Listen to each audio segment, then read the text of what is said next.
Bonjour les amis, je suis en train de faire la mise au point et là normalement l'autofocus n'autofocusera pas et c'est ainsi que je vous accueille presque maintenant hebdomadairement, donc toutes les semaines. Bonjour tout le monde, bienvenue dans le grenier pour un nouveau JT. Alors cette fois-ci ce sera un JT du lundi soir. Je m'en excuse, je reprendrai à partir de la semaine prochaine pour les vidéos le rythme normalement traditionnel et normal de la vidéo du dimanche soir. Alors cette semaine dans le JT de l'écho et dans le JT du grenier, un sujet qui est prêt depuis quelques jours, en fait depuis le 4 juin, dirons-nous, puisque le 3 juin, il y a la directrice générale du FMI qui a fait un discours dans lequel elle a annoncé le grand reset. Alors, doit-on dire le reset, le reset, le reset? Eh bien, en fait, non, on dit le reset.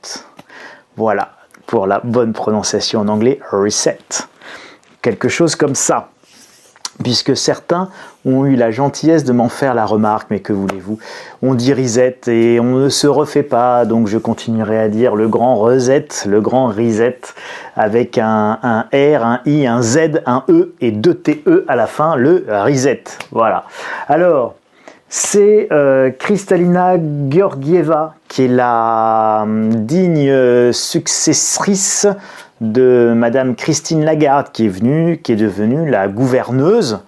La successrice, la gouverneuse, bon, voilà, hein, Schiappa parlait de la première ministre, pourquoi pas première ministresse, hein, moi allons jusqu'au bout de la logique de la féminisation, donc on ne sait plus trop ce qu'on doit dire. Bon, en tout cas, c'est la patronne du FMI et elle a remplacé Christine Lagarde, qui elle-même est à la tête de la Banque Centrale Européenne, et ça veut bien dire quelque chose.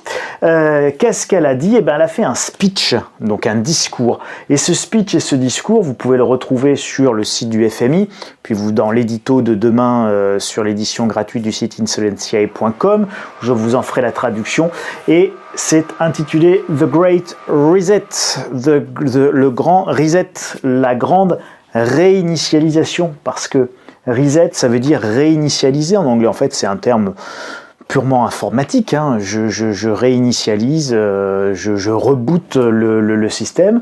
Le grand reset, c'est la grande réinitialisation.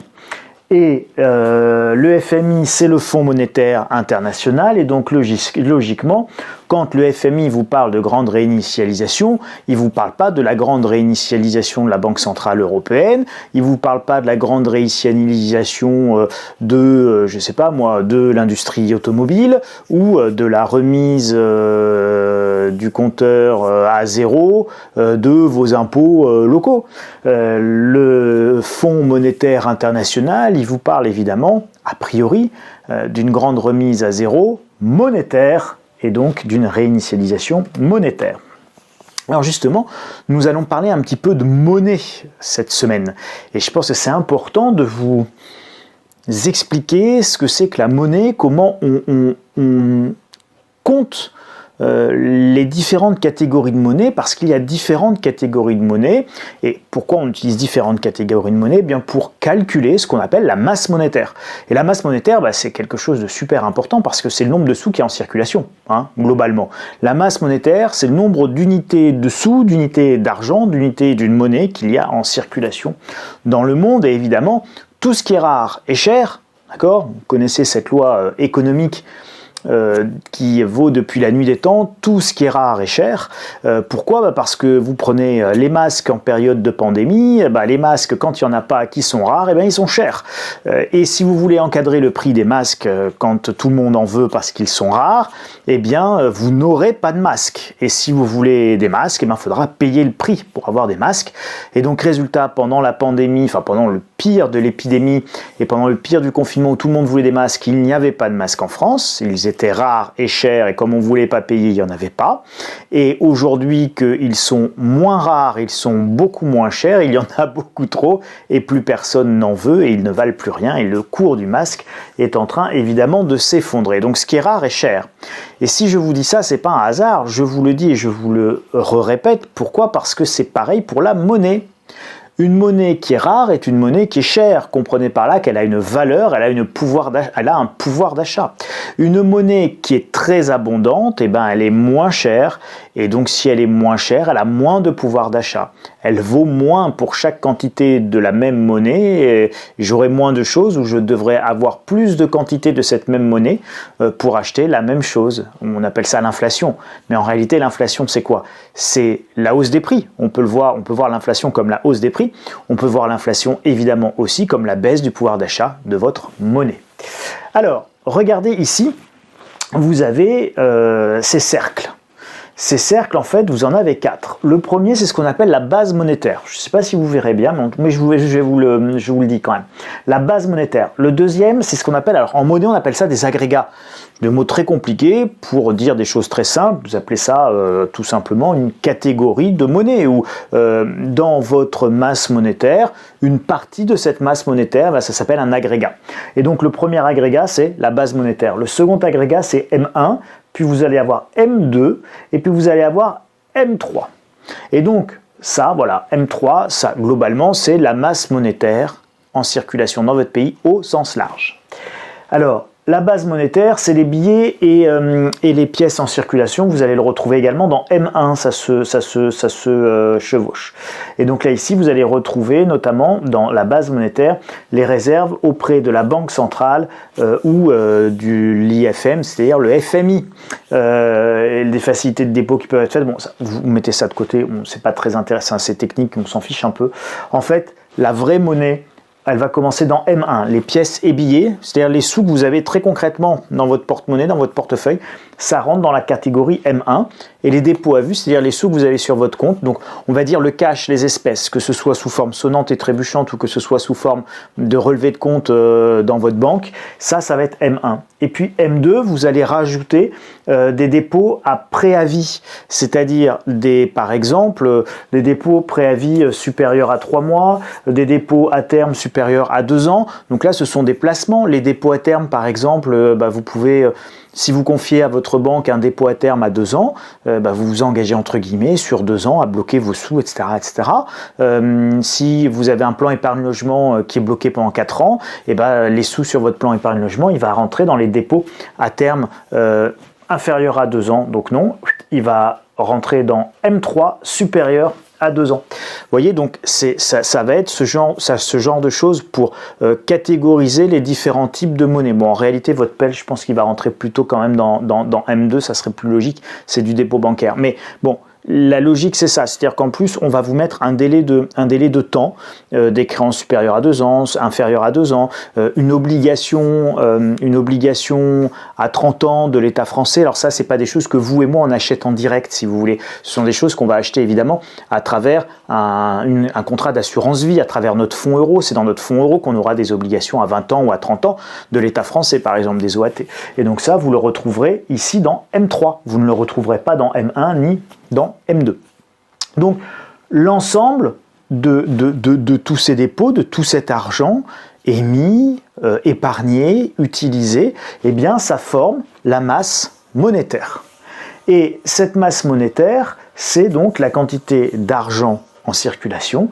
Et si la création monétaire suit à peu près la croissance économique, eh bien, tout va très bien. C'est-à-dire qu'on a une base monétaire, on a une masse monétaire qui est en corrélation avec l'activité économique et la croissance. Donc, ma foi, tout va bien. Il n'y a pas de raison qu'il y ait d'hyperinflation, de mouvements inflationnistes, de dévalorisation de monnaie.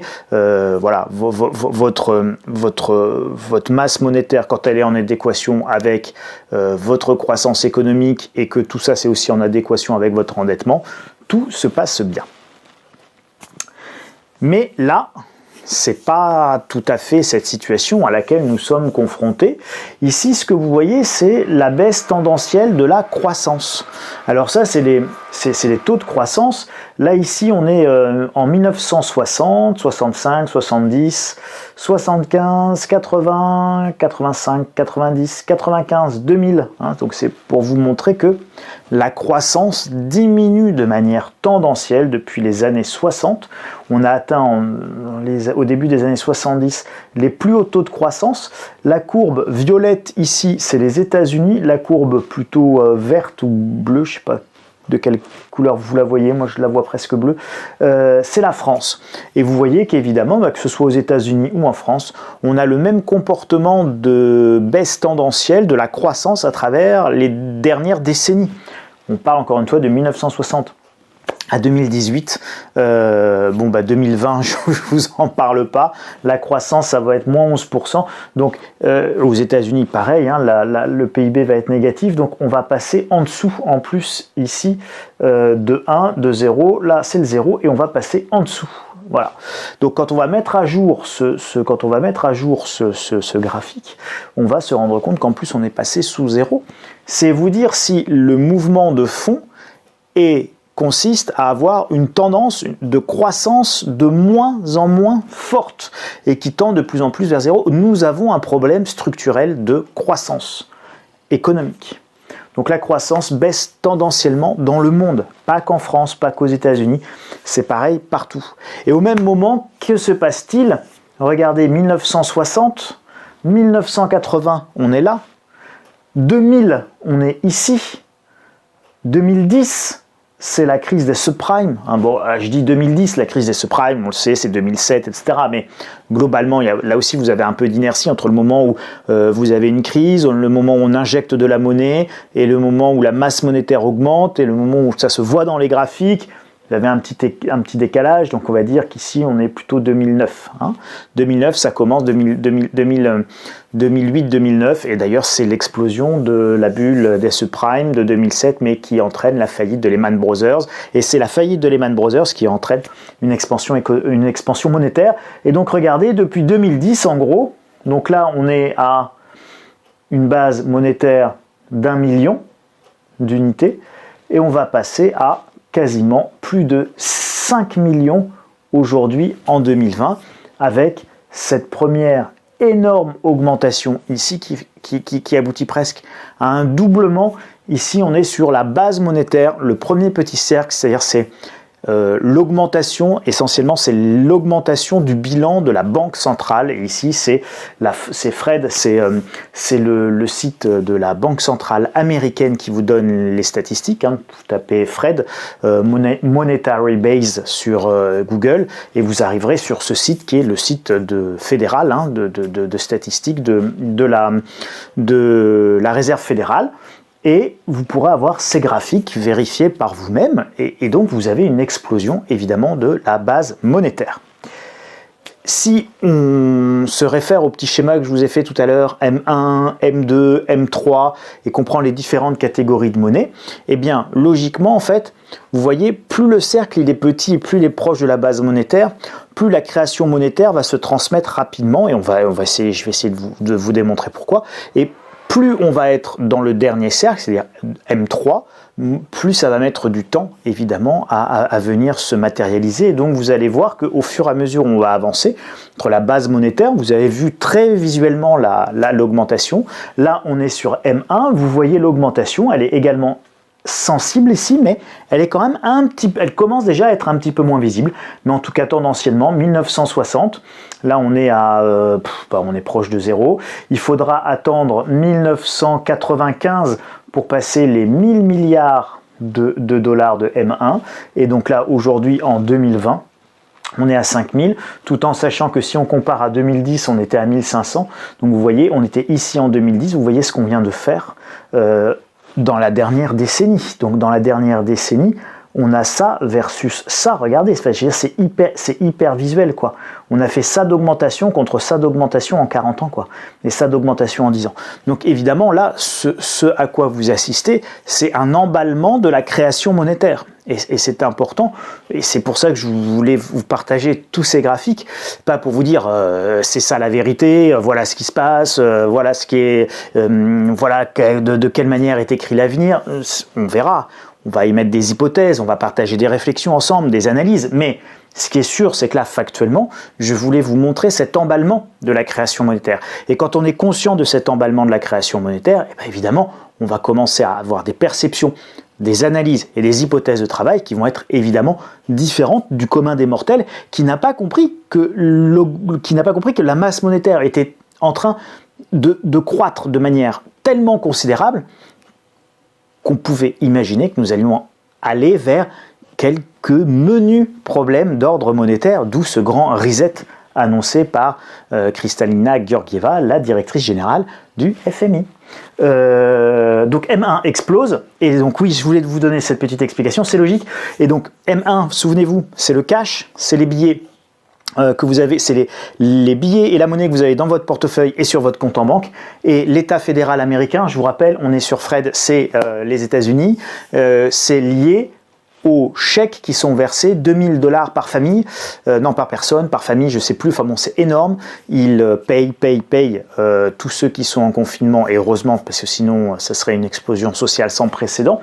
Donc, le gouvernement fédéral a donné des aides d'urgence, calquées un peu sur ce qu'on a donné, nous, à nos indépendants, à nos auto-entrepreneurs, etc., à nos petits patrons de boîtes qui ont tous pu recevoir, enfin, pas tous, non, justement, mais en tout cas, un certain nombre recevoir un chèque de 1500 € par mois pendant les 2 mois de confinement, ce qui leur a permis au moins de tenir et de pouvoir faire les courses et alimenter la marmite, payer le loyer et surtout aussi faire à manger et voilà, et ne pas se retrouver non pas à la rue, mais en tout cas à ne même pas pouvoir assurer les dépenses les plus quotidiennes.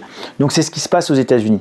Donc aux États-Unis, ils donnent les chèques, donc c'est pour ça qu'on a cette explosion ici de M1. M2 maintenant, alors vous voyez M2, et ben M2, l'augmentation elle est moindre là. Et pourquoi elle est moindre? Parce que ce n'est qu'une partie, là après, c'est la partie qui va être épargnée si vous voulez, donc ça va monter évidemment, mais ça va monter beaucoup moins vite, et pourtant, ça, vous le voyez bien, il y a quand même une augmentation, elle est assez logique. Elle est liée à quoi? Elle est liée à l'argent épargné, elle est liée à ce qui commence à arriver quand même un peu sur les marchés, dans les banques, etc. Là, pareil, vous voyez cette augmentation considérable. En 2000, on est sur une base de 6 000 milliards, et là aujourd'hui, sur M2, on est à 18 000, on vient de dépasser les 18 000 milliards de dollars, c'est des chiffres absolument considérables. Et nous arrivons à M3, et vous voyez M3, évidemment, la petite augmentation là liée à l'épidémie de coronavirus, c'est dans M3 qu'elle est la plus faible, et c'est assez logique. Je ne sais même pas comment je dois lire ce chiffre de 18 suivi de 3, 1, 2, 3, 4, de 12, donc 4 fois 4, de 16 zéros, voilà, donc 18 suivi de 16 zéros, je ne sais pas, mais enfin bon, ça c'est la masse monétaire totale, et vous voyez que ici, en 2007, donc j'avais pris la date exprès pour le graphique, donc 2007, pour avoir un marqueur temporel, début de la crise des subprimes, on est à 7217, donc on va dire 7000, et aujourd'hui on est à 18 000. Voilà, donc c'est là aussi une augmentation considérable et un emballement considérable. Ici, je vous rappelle, on est en 1960. Donc de 1960 à 2007, on fait ça de création monétaire. Et de 2007 à aujourd'hui, on fait ça de création monétaire. Donc évidemment, on en fait autant en 50 ans qu'en 10 ans. Voilà, je crois qu'il faut vraiment avoir ces ordres de grandeur en tête pour comprendre ce qui va arriver. C'est pas tout. Donc ça, c'est la masse monétaire. La masse monétaire explose. Et la masse monétaire explose, mais vous mettez en corrélation, et c'est évidemment logique, avec la dette. Et la dette qui est multipliée par 3 depuis 2005. Donc 2005, on est là. Donc on va dire qu'on est à peu près à 8 000 milliards. Et on va passer à 24 000 milliards, globalement. D'accord? Donc de 2005 à 2020, eh bien, on a une multiplication par 3 de l'endettement. Voilà, alors c'est notamment via la création de dettes que nous avons évidemment de la création monétaire. Mais vous voyez que cette création monétaire, qui est le corollaire de création de dette, la conséquence de création de dette, ne repose pas du tout sur une création de richesse ou sur une croissance qui augmente, puisque tendanciellement, la croissance baisse. Donc nous avons des émissions de dette qui font augmenter la masse monétaire, on a multiplié par 3, et nous avons une division par 3, par contre, du taux de croissance, et même maintenant plus, puisque nous arrivons dans des taux de croissance négatifs, puisque nous sommes en pleine récession, et donc quand même il y a un rebond, évidemment, globalement, on est sur une croissance zéro cette dernière décennie ou pas loin si on raisonne en moyenne. Alors regardez, pareil, ça c'est la dette. Alors ça ici c'est la dette par président américain. C'est assez intéressant. Nixon, Carter, Reagan. Donc vous voyez là, on parle de sommes qui sont super faibles. Clinton en 2000, d'accord ? Ces années 2000, Clinton, il n'y a quasiment pas d'endettement, il y a des budgets excédentaires sous Clinton avec la bulle Internet, etc., etc. On parle de budget excédentaire. Bush 1 et 2, Obama, alors on voit qu'avec Obama, l'endettement commence à augmenter énormément, et c'est logique, puisque c'est la crise des subprimes. Et donc sous Obama, on paye la crise des subprimes. Sous Bush, on avait commencé à payer quoi ? On avait commencé à payer le coût du 11 septembre. Donc les attentats du 11 septembre 2001, suivis par les guerres américaines, guerre en Afghanistan, guerre en Irak. Donc ici, avec Bush, cet endettement qui augmente, c'est quoi ? C'est évidemment le coût des guerres américaines au Moyen-Orient, où, vous savez, les Américains ont décidé, avec une immense bienveillance, une grande gentillesse, d'exporter la démocratie à tout le Moyen-Orient, à coup de bombes et de bombardements. Donc ça a coûté cher. Donc là, c'est ce que vous voyez ici, c'est notamment en partie évidemment le coût du 11 septembre 2001 et de tout ce qui a suivi après. Ensuite Obama, ensuite Trump, où vous voyez ça continue, et là c'est les prévisions pour la suite 2020-2030 en gris ici, et on n'envisage pas franchement une diminution de la dette. Ça, c'est des prévisions qui sont faites par le CBO, et le CBO, c'est le centre de contrôle des dépenses du Congrès américain, donc c'est une source également on ne peut plus officielle.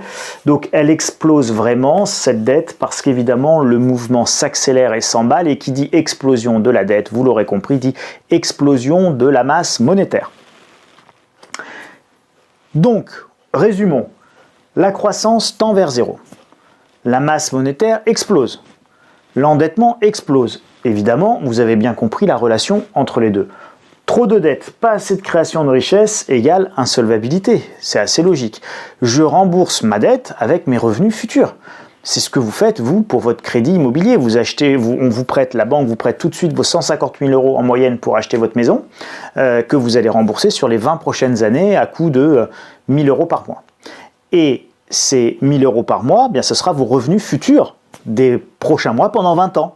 Et pendant 20 ans, vous allez payer 1 000 euros tous les mois. Alors vous espérez que votre salaire, je vous dis n'importe quoi, qui aujourd'hui est de 3 000 euros, puisque si on vous a prêté l'équivalent d'une mensualité de 1 000 euros par mois, c'est que vous gagnez 3 000 euros, pas forcément vous, mais en tout cas le foyer. Et donc, monsieur et madame, monsieur gagne 1 500, madame gagne 1 500.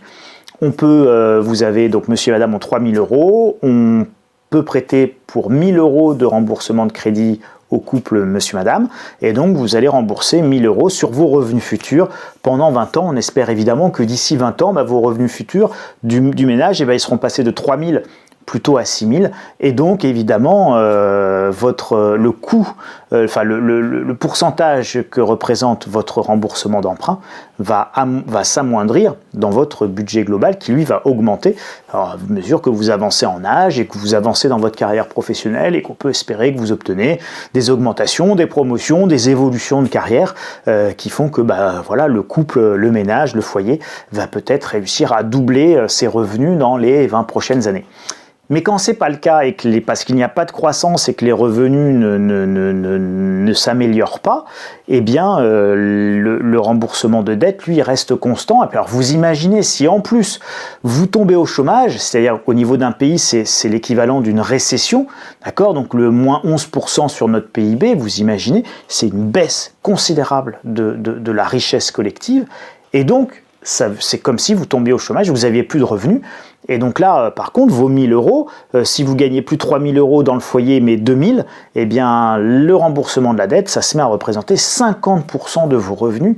Et ben, c'est pas rien, c'est exactement ce phénomène qui est arrivé à la Grèce, hein, où plus le PIB chutait et plus c'était la récession en Grèce, plus le ratio dette sur PIB se dégradait, pas parce que la dette augmentait, mais parce que la richesse, le PIB, lui, diminuait. Et donc, au final, le ratio dette sur PIB se dégradait de manière dramatique pour la Grèce, qui s'enfonçait chaque jour en plus dans la récession.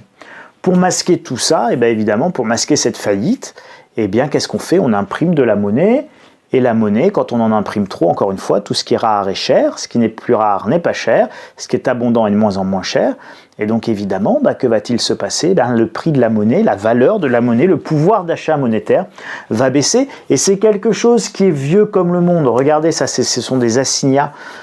Les assignats... Les assignats, vous le voyez sans doute pas là, mais la loi punit de mort le contrefacteur. Ok, logique. Si vous faites un faux assignat ou un faux billet, on vous coupe la tête et on vous met en prison. Mais la nation récompense le dénonciateur. On a toujours adoré en France dénoncer, hein, et donc la nation récompense le dénonciateur. C'est-à-dire que les assignats, comme plus personne n'en voulait, ils avaient un cours forcé. C'est-à-dire qu'on obligeait les commerçants à prendre les assignats. Donc évidemment, les commerçants, ils ne voulaient pas de ce papier qui valait strictement rien parce qu'ils en imprimaient des tombereaux, et ils voulaient des bonnes pièces en argent ou des bonnes pièces en or pour vous donner une grosse miche de pain à la place, quoi. Bon. Et ils ne voulaient pas donner leur miche de pain contre du papier comme ça. Et donc, comme personne ne voulait évidemment accepter les billets, il y avait même marqué dessus, la nation récompense le dénonciateur, et récompense celui qui va dénoncer aux autorités les vilains commerçants qui refusaient de prendre ce papier monnaie. Donc, plus de papier, quand j'en imprime plus, là aujourd'hui on n'imprime pas plus de billets, mais on imprime plus de quantité de monnaie digitale, hein, c'est-à-dire il y a plus de monnaie en circulation, mais cette monnaie on ne la voit pas sous forme de brouette de monnaie comme dans les années 20 en Allemagne, on le voit sous forme d'inflation sur les marchés financiers, dans les actifs, dans l'immobilier, dans l'or, etc. Et donc tous ces prix qui montent, c'est parce que, en réalité, vous avez de plus en plus de monnaie en circulation. Et donc, est-ce que c'est les prix de l'immobilier qui montent? Est-ce que c'est les prix de l'or qui montent? Est-ce que c'est les prix des actions qui montent? Visuellement comme ça, on dit ah bah oui, ça monte. Oui, ou est-ce que c'est les actifs qui sont en train d'absorber cette nouvelle émission de liquidité? C'est pas du tout la même chose. Ça veut dire que soit vous considérez que vous êtes face à une augmentation du prix de certains actifs pour des raisons saines, parce qu'il y a plus de demandes, parce qu'il y a plus de croissance économique, donc les gens achètent, ils n'ont pas peur du chômage, donc ils achètent massivement de l'immobilier, etc. Soit vous pensez que ce sont des gens qui empruntent de l'argent qui n'existe pas pour acheter un actif qui lui existe. Et dans ce cas-là, évidemment, vous êtes face à quoi? Vous êtes face à de l'inflation monétaire, mais elle ne s'exprime pas dans votre boîte de raviolis, que très partiellement, elle va s'exprimer de manière beaucoup plus forte dans le prix et la valeur des actifs, et c'est vieux comme le monde.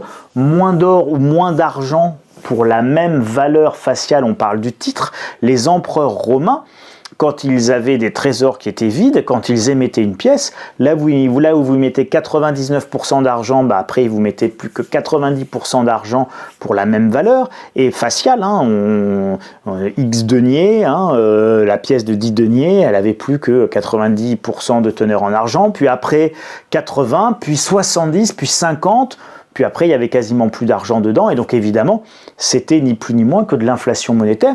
Et même avec l'or ou l'argent, on peut faire de l'inflation monétaire. Il suffit de mettre de moins en moins d'or et d'argent et des alliages dedans avec des proportions de métaux absolument pas précieux de plus en plus importantes. Donc vous baissez la teneur et vous obtenez exactement la même chose, de la création monétaire avec de l'or et de l'argent. Simplement, là, ça se voit. Vous ne pouvez pas le masquer, ça se voit. Votre pièce, elle n'a plus la même couleur. Votre pièce, pièce elle a plus le même poids, votre pièce elle a plus la même densité, et donc vous pouvez le mesurer, vous pouvez le peser, et vous pouvez peser et mesurer la dévalorisation de votre monnaie, au moins quand vous êtes sur l'utilisation des métaux précieux, et c'était à l'époque ce qu'on appelait le bimétallisme, donc les deux métaux or et argent.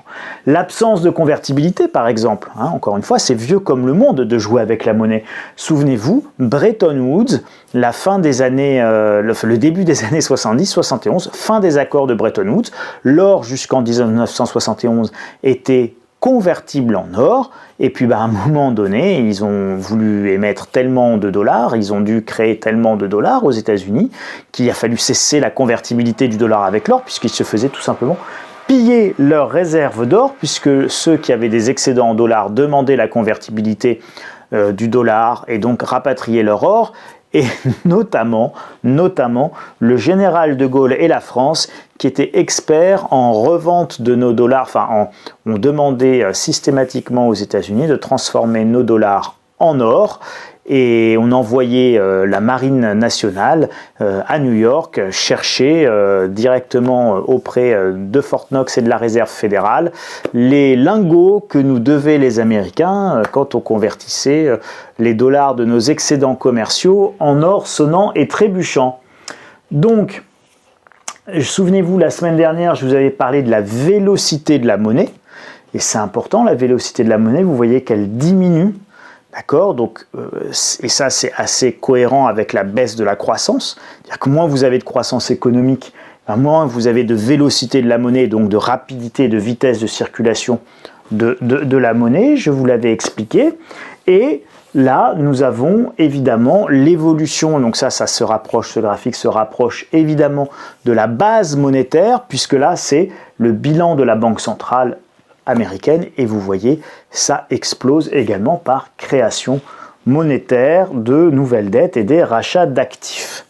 Et donc, on en arrive au grand reset annoncé par Georgieva, qui est la directrice générale du FMI, qui a remplacé Christine Lagarde, et qui dit « Et mon institution, le FMI, a également été créée à cette époque, lors de la conférence de Bretton Woods. » C'est intéressant ça, parce que lors de la conférence de Bretton Woods, on refait un système monétaire international.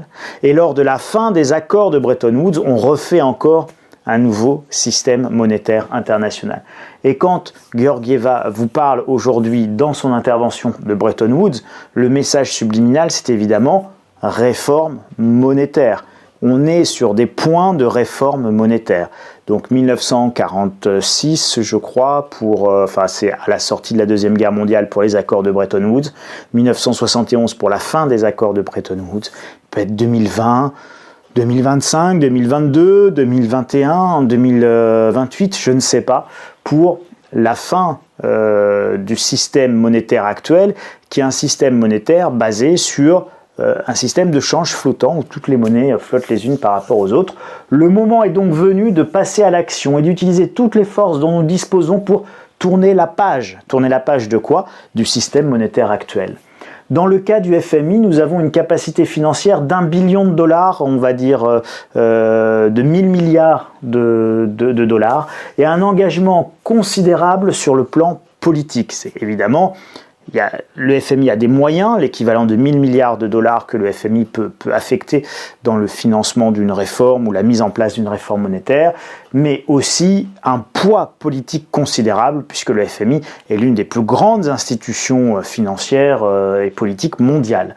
C'est le moment de décider ce que l'histoire considérera cela comme la grande réinitialisation, le grand reset, et non comme le grand retournement, le grand retour en arrière, si vous voulez. Et je tiens à dire haut et fort que le meilleur mémorial, le mémorial que nous puissions construire pour ceux qui ont perdu la vie dans la pandémie, est de construire un monde plus vert, plus intelligent et plus juste. Plus vert, plus intelligent et plus juste. Et donc là, vous avez une réforme monétaire qui se profile et qui sera justifiée par la nécessité, évidemment, de faire une transition écologique majeure avec un changement complet de paradigme, notamment sur la production et la consommation de masse, plus intelligent, c'est-à-dire dans ce siècle de la connaissance, il va falloir donner de la formation massivement et investir massivement dans la formation des gens, dans les outils, dans les technologies, et on va décider de faire croître la technologie et l'intelligence qui par nature est illimitée, d'accord ? Vous pouvez plus vous allez accumuler de connaissances, plus vous allez faire croître vous n'avez pas de limite à la croissance de votre connaissance, alors que vous avez une limite à la croissance évidemment de votre consommation physique.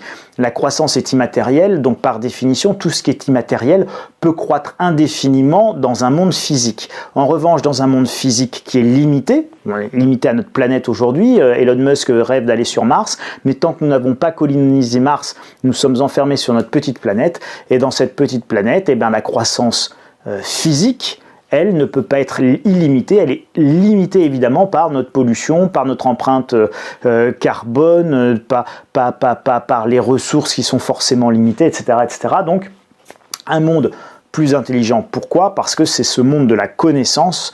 La connaissance est immatérielle et comme elle est immatérielle, elle peut croître indéfiniment.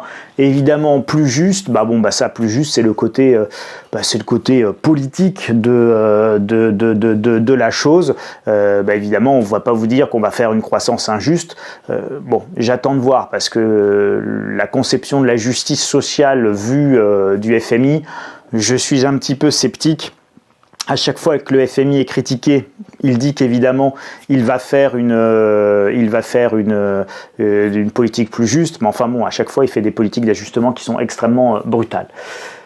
Beaucoup de blabla, mais donc l'essentiel, vous l'aurez compris, c'est le rappel de Bretton Woods, qui était la dernière crise monétaire, le titre même de ce discours, le Grand Reset, The Great Reset, la nécessité d'une croissance verte, comprendre notamment qu'il n'y a plus de pétrole pour une croissance carbonée, et vous avez vu, il se passe beaucoup de choses sur le pétrole, la croissance physique qui est limitée, la croissance de l'intelligence qui est illimitée comme celle des connaissances. Au FMI, nous voyons des opportunités formidables, elle le dit dans son discours, là je vous cite, au FMI, nous voyons des opportunités formidables, comprendre, ne jamais oublier de profiter d'une bonne crise pour faire avancer ses objectifs politiques. Et enfin, une réforme monétaire du système international qui est inéluctable, mais pas encore là, avec ou sans la Chine, avec ou sans consensus mondial, rien avant de toute façon novembre 2020, évidemment les élections américaines, et d'ici novembre 2020, sans doute beaucoup de tensions, beaucoup d'incertitudes, ce qui est assez logique. Est-ce que on va faire une réforme monétaire avec la Chine ou est-ce qu'on va continuer à démondialiser sans la Chine en fonction de qui l'emporte, Joe Biden ou Donald Trump? Évidemment, ce ne sera peut-être pas tout à fait la même politique qui sera menée aux États-Unis, avec une démondialisation peut-être très forte d'un côté, ou quelque chose de beaucoup plus consensuel avec l'autre candidat qui est le démocrate Joe Biden. Voilà ce que je pouvais vous dire, mais en tout cas retenez bien et surveillez bien ce qu'il se passe du côté du FMI. Le grand reset, c'est pas rien. Le terme a été prononcé le 3 juin très exactement par Georgieva, la directrice générale du FMI. Et c'est loin d'être anodin, ça méritait donc une vidéo à laquelle vous pouvez mettre évidemment un pouce bleu, que vous pouvez partager autant que vous voulez. Vous pouvez venir vous abonner sur insolentiae.com pour soit la lettre stratégie, espace boutique, soit tout simplement pour la newsletter, la lettre d'information gratuite quotidienne. D'ici là, je vous souhaite évidemment une excellente semaine. Et puis on se retrouve dès dimanche prochain et on retrouve le rythme normal de nos vidéos dominicales. D'ici là, un grand merci, un immense merci à vous pour votre attention. Navré pour les retards et les petites vicissitudes de ces 2 dernières semaines. On reprend le rythme normal. Prenez grand soin de vous et la semaine prochaine, je pense que nous étudierons la piste de la seconde vague. À bientôt les amis. Merci, au revoir.